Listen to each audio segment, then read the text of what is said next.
कौसल्या सुप्रजा रामपूर्वा सन्ध्या प्रवर्तते उत्तिष्ठ नरशार्दूल कर्तव्यं दैवमान्हिकम् कौसल्या सुप्रजा रामपूर्वा सन्ध्या प्रवर्तते उत्तिष्ठ नरशार्दूल कर्तव्यं दैवमान्हिकम् उत्तिष्ठोत्तिष्ठ गोविन्द उत्तिष्ठ गरुडध्वज उत्तिष्ठ कमलाकान्त त्रैलोक्यं मङ्गलं कुरु उत्तिष्ठोत्तिष्ठ गोविन्द उत्तिष्ठ गरुडध्वज उत्तिष्ठ कमलाकान्त त्रैलोक्यं मङ्गलं कुरु मातः समस्तजगतां मधुकैटभारेः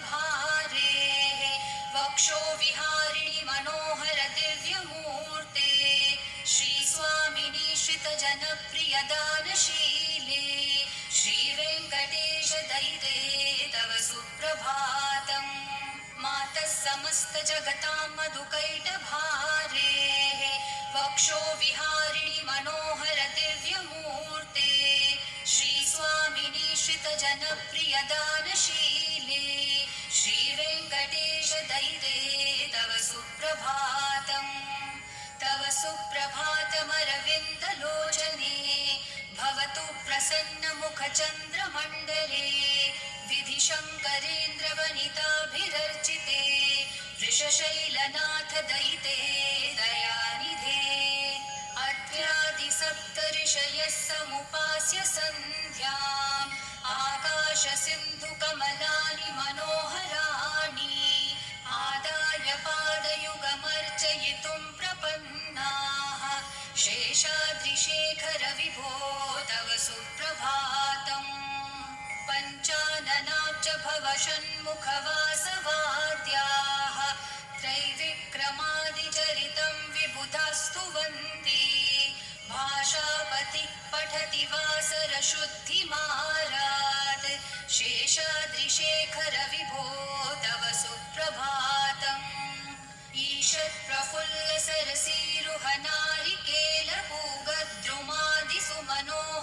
ईषत्प्रफुल्लसरसीरुहनारिकेलपूगद्रुमादिसुमनोहरपालिकानाम् आवातिमन्दमनिलः सह दिव्यगन्धैः शेषाद्रिशेखर विभो तव सुप्रभातम् उन्मील्य नेत्रयुगमुत्तमपञ्चरस्था पात्रावशिष्टकदलीफलपायसानि भूत्वा सलीलमथ केलिशुकः पठन्ति शेषाद्रिशेखर विभो तव सुप्रभातम् तन्त्री प्रकर्षमधुरस्वनया विपञ्च्या गायत्यनन्तचरितं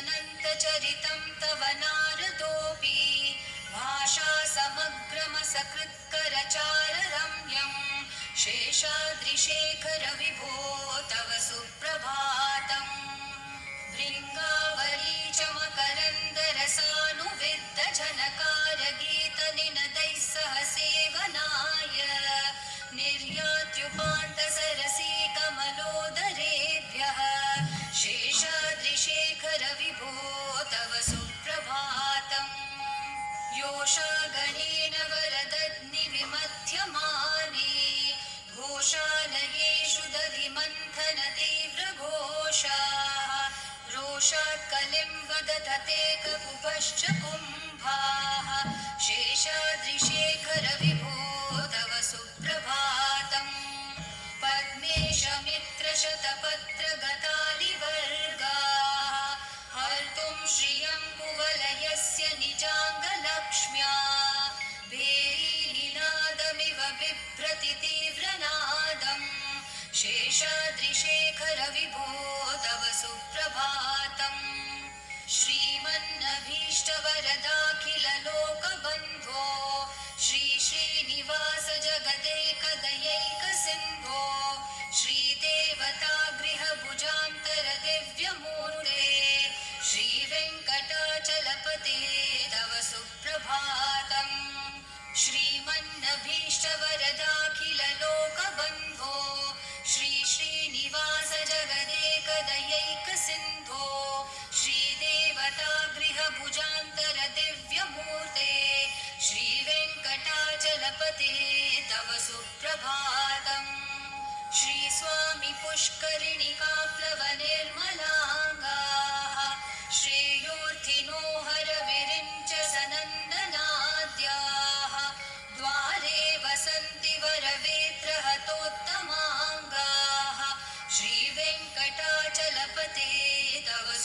सुप्रभातम्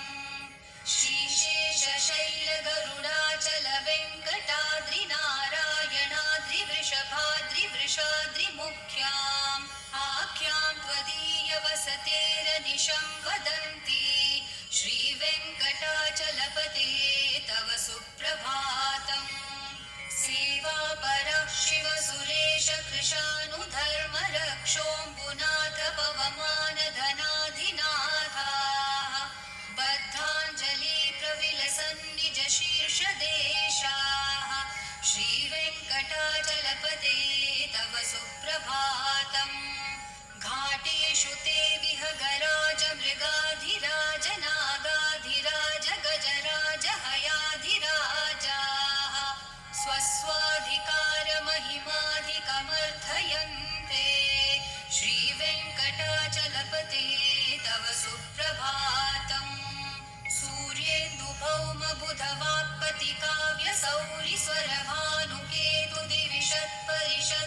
सूर्येन्दुभौमबुधवाक्पतिकाव्यसौरिस्वरभानुकेतुदिविषत्परिषत्प्रधानाः त्वद्दासदासचरमावधिदासदासाः श्रीवेङ्कटाचलपते तव सुप्रभातम् त्वत्पादधूलिभरितस्फुरितोत्तमाङ्गाः स्वर्गापवर्गनिरपेक्षनिजान्तरङ्गाः कल्पागमाकलनयाकुलतां लभन्ते श्रीवेङ्कटाचलपते तव सुप्रभातम् त्वद्गोपुराग्रशिखराणि निरीक्षमाणाः स्वर्गापवर्गपदवीं परमाश्रयन्तः मर्त्या मनुष्यभुवने मतिमाश्रयन्ते श्रीवेङ्कटाचलपते तव सुप्रभातम् श्रीभूमिनायकदयादिगुणामृताब्धे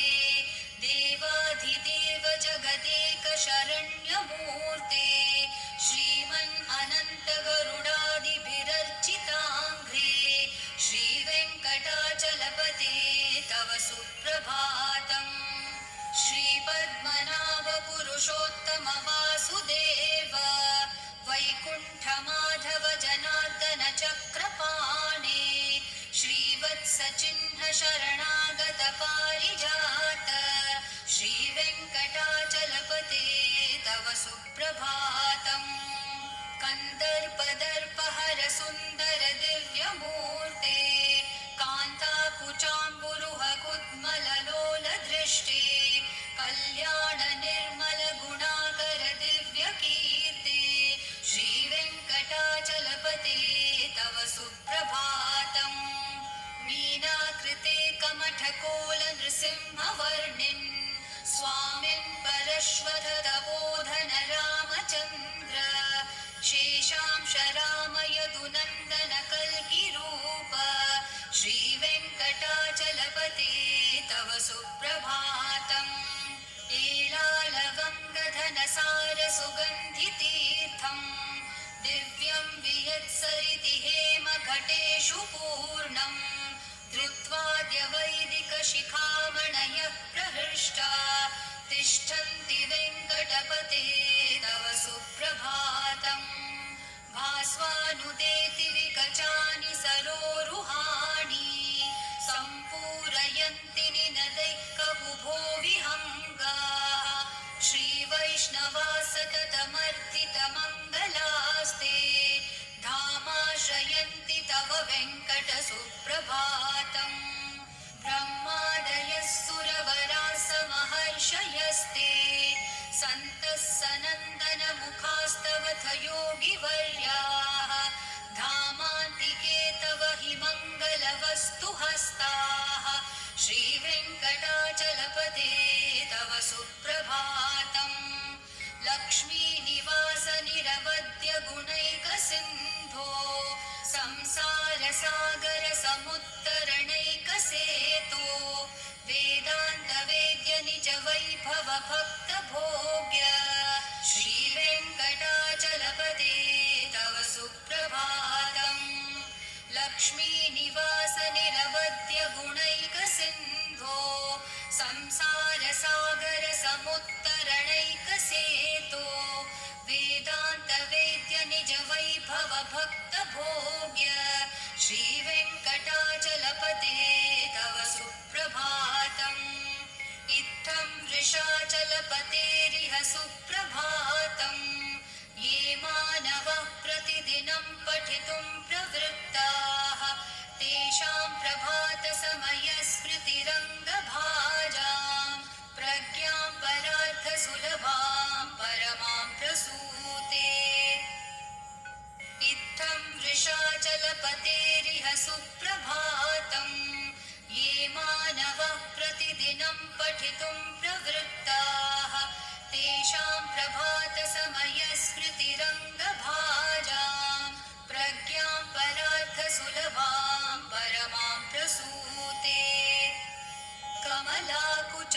चोचुककुङ्कुमतो नियतारुणतातुलनीलतनो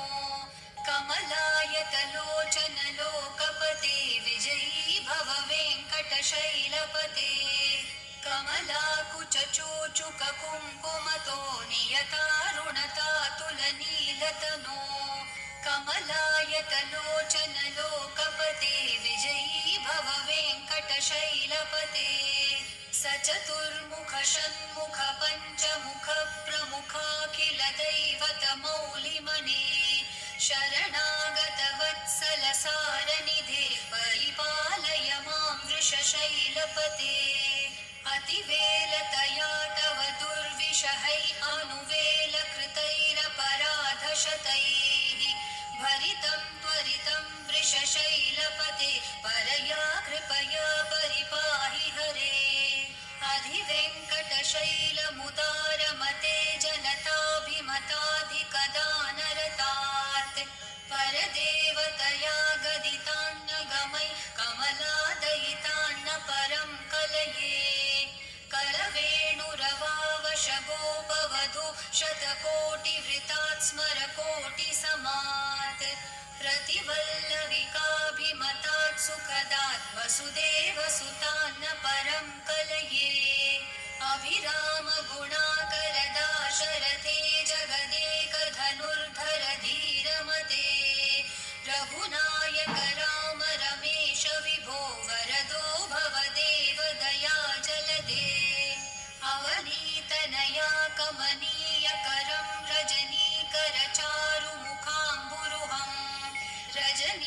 रजनीचरराजतमो मिहिरं महनीयमहं रघुराममये सुमुखं सुहृदं सुलभं सुखदं स्वनुजं च सुखाय ममोघशरम् अपहाय रघुत्वहमन्यमहं न कथञ्चन कञ्चन जातु भजे विना वेङ्कटेशं ननाथो ननाथ सदा वेङ्कटेशं स्मरामि स्मरामि हरे वेङ्कटेश प्रसीद प्रसीद प्रियं वेङ्कटेश प्रयच्छ प्रयच्छ विना वेङ्कटेशं ननाथो ननाथ सदा वेङ्कटेशं स्मरामि स्मरामि हरे वेङ्कटेश प्रसीद प्रसीद प्रियं वेङ्कटेश प्रयच्छ प्रयच्छ अहं दूरतस्ते पदाम्भोजयुग्म प्रणामेच्छयागत्य सेवां करोमि सकृत्सेवया नित्यसेवाफलं त्वं प्रयच्छ प्रयच्छ प्रभो वेङ्कटेश अज्ञानिना मया दोषान् अशेषान् विहितान् हरे क्षमस्वत्वं शेषशैलशिखामणे अज्ञानिना मया दोषान् अशेषान् विहितान् हरे क्षमस्वत्वं शेषशैलशिखामणे ईशानां जगतोऽस्य वेङ्कटपतेर्विष्णोः परां प्रेयसीं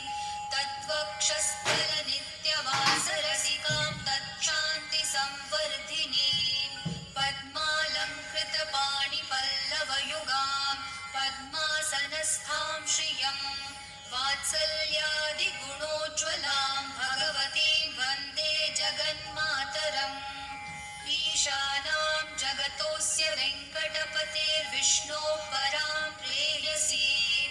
तत्त्वक्षस्थलनित्यवासरसिकां तच्छान्तिसंवर्धिनीं पद्मालङ्कृतपाणिपल्लवयुगां पद्मासनस्थां श्रियं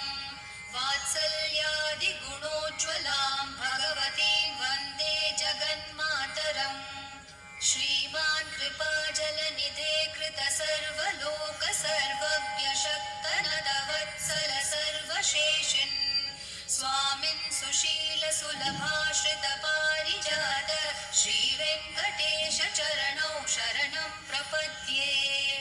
श्रीमान् कृपाजलनिधे कृतसर्वलोकसर्वज्ञशक्तनदवत्सल सर्वशेषिन् स्वामिन् सुशीलसुलभाश्रितपारिजात श्रीवेङ्कटेश चरणौ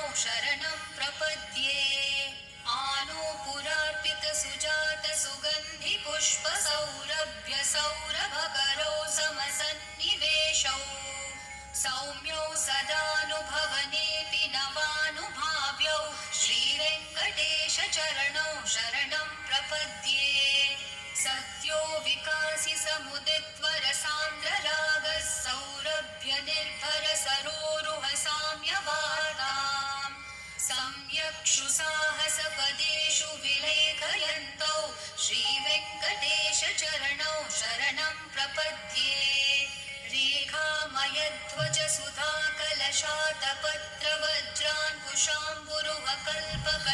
सुधाकलशातपत्रवज्रान्कुशाम्बुरुहकल्पकशङ्खचक्रैः भव्यैरलङ्कृततलौ परतत्त्वचिह्नैः श्रीवेङ्कटेशचरणौ शरणं प्रपद्ये ताम्रोदरद्युतिपराजितपद्मरागौ ब्राह्मेर्महोभिरभिभूतमहेन्द्रनीलौ उद्यन्नखांशुभिरतस्तशशाङ्कभासौ श्रीवेङ्कटेशचरणौ शरणं प्रपद्ये सप्रेमभीतिकमलाकरपल्लवाभ्यां संवाहनेऽपि सपदिक्लममादधानौ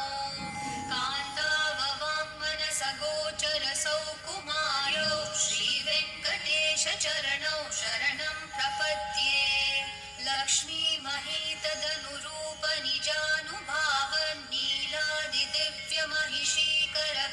लक्ष्मीमहीतदनुरूपनिजानुभावन्नीलादिदिव्यमहिषीकरपल्लवानाम्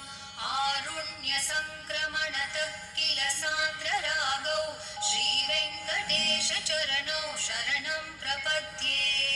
नित्यानमद्विधि शिवादिकिरीटकोटि प्रत्युक्तदीप्तिनवरत्नमःप्ररोहैः नीराजनाविधिमुदारमुपादधानौ श्रीवेङ्कटेशचरणौ शरणं प्रपद्ये विष्णोपदे परम इत्युदितप्रशंसो यौ मध्य उत्स इति भोग्यतयाप्युपातौ भूयस्ततेति तव पाणितलप्रदिष्टौ श्रीवेङ्कटेशचरणौ शरणं प्रपद्ये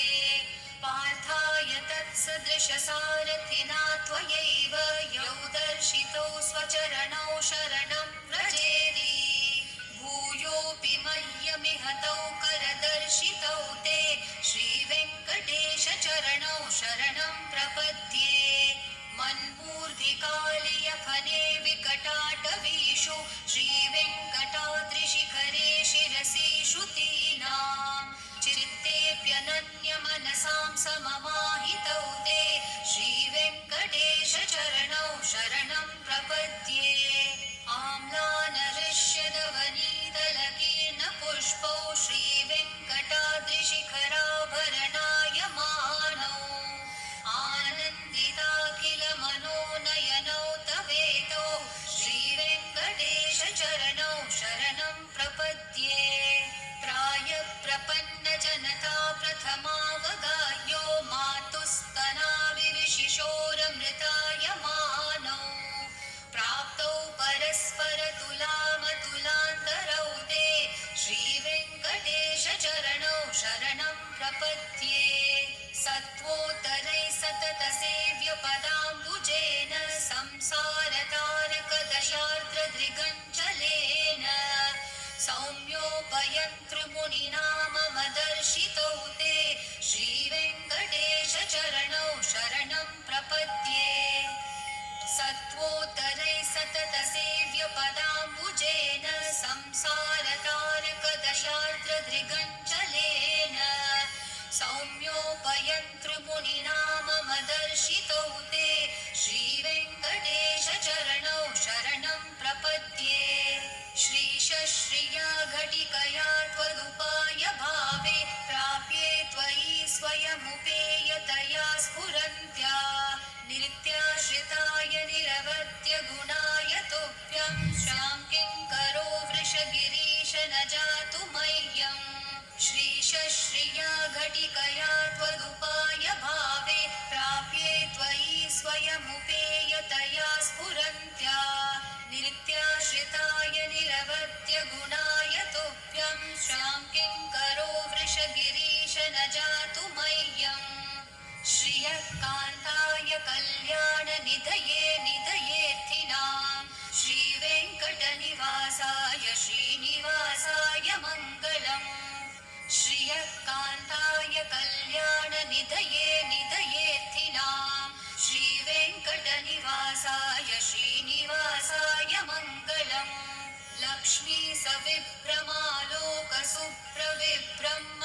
चक्षुषे सर्वलोकानां वेङ्कटेशाय मङ्गलम्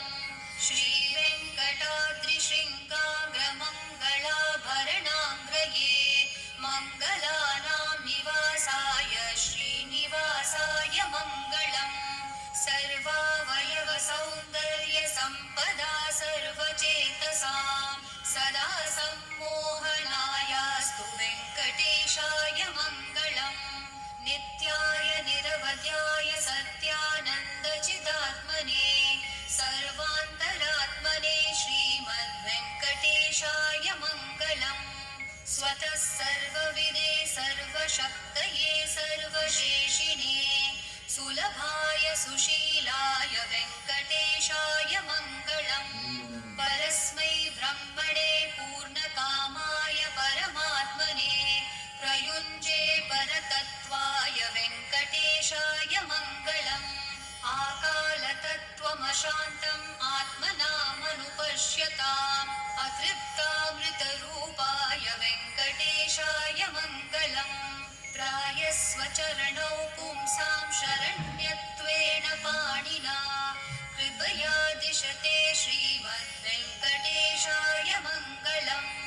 दयामृत्तरङ्गिन्यास्तरङ्गैरिव शीतलैः अपाङ्गैः सिञ्चते विश्वं वेङ्कटेशाय मङ्गलम्